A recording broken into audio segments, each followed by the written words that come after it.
தமிழ் மக்களுக்கு வணக்கம். நடிகை சிஆர் சரஸ்வதியை ஆர்கே நகர் இடைத்தேர்தல் பிரச்சாரத்திற்கு வராதே என்று டிடிவி தினகரன் உத்தரவிட்டுள்ளார். இதை கேட்ட அதிர்ந்து போன சிஆர் சரஸ்வதி வீட்டில் மனம் நொந்து முடங்கி போய் கிடக்கிறார். சமீபத்தில் ஆர்கே நகர் இடைத்தேர்தல் பிரச்சாரம் செய்ய வந்த சிஆர் சரஸ்வதிக்கு செருப்படியும் கல்லடியும் அழுகிய தக்காளி அழுகிய முட்டை போன்றவற்றால் வீசிய அடித்தும் அவரை துரத்தி அடித்தார்கள். இது அந்த பகுதியில் பெரும் பரபரப்பை ஏற்படுத்தியது. இவருக்கு இருக்கும் எதிர்ப்பை பார்த்து டிடிவி தினகரனே மனம் நொந்து போனார்.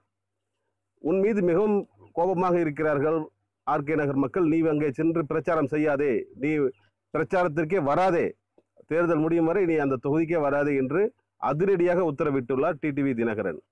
இதை கேட்டு மிகவும் நொந்து போன சிஆர் சரஸ்வதி வீட்டிலேயே முடங்கி கிடக்கிறார். முன்னாள் முதல்வர் ஜெயலலிதா உடல்நிலை பாதிக்கப்பட்டு மருத்துவமனையில் இருந்தபொழுது அம்மா இட்லி சாப்பிடுகிறார், அம்மா பூரி சாப்பிடுகிறார், அம்மா பொங்கல் சாப்பிடுகிறார் என்றெல்லாம் அதிகாரப்பூர்வ பேச்சாளராகவும் அதிகாரப்பூர்வ அதிமுகவின் தகவல் தொடர்பு செய்தி தொடர்பாளராகவும் தன்னை அறிவித்துக் கொண்டு மீடியாக்களுக்கு பேட்டி அளித்தார் சிஆர் சரஸ்வதி.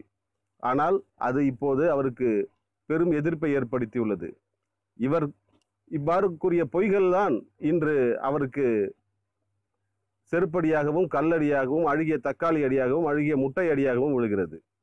ஆனால் இட்லி சாப்பிட்டார், பூரி சாப்பிட்டார், பொங்கல் சாப்பிட்டார், அம்மா அப்போலோ ஆஸ்பத்திரியில் நன்றாக ஓய்வெடுக்கிறார், ஓரிரு நாட்களில் வருவார் என்று கூறிக்கொண்டிருந்த சிஆர் சரஸ்வதி அம்மாவை ஜெயலலிதாவை பிணமாகத்தான் வெளியே கொண்டு வந்தார்கள் என்பது மக்கள் மத்தியில் பெரும் கொந்தளிப்பை ஏற்படுத்தியுள்ளது.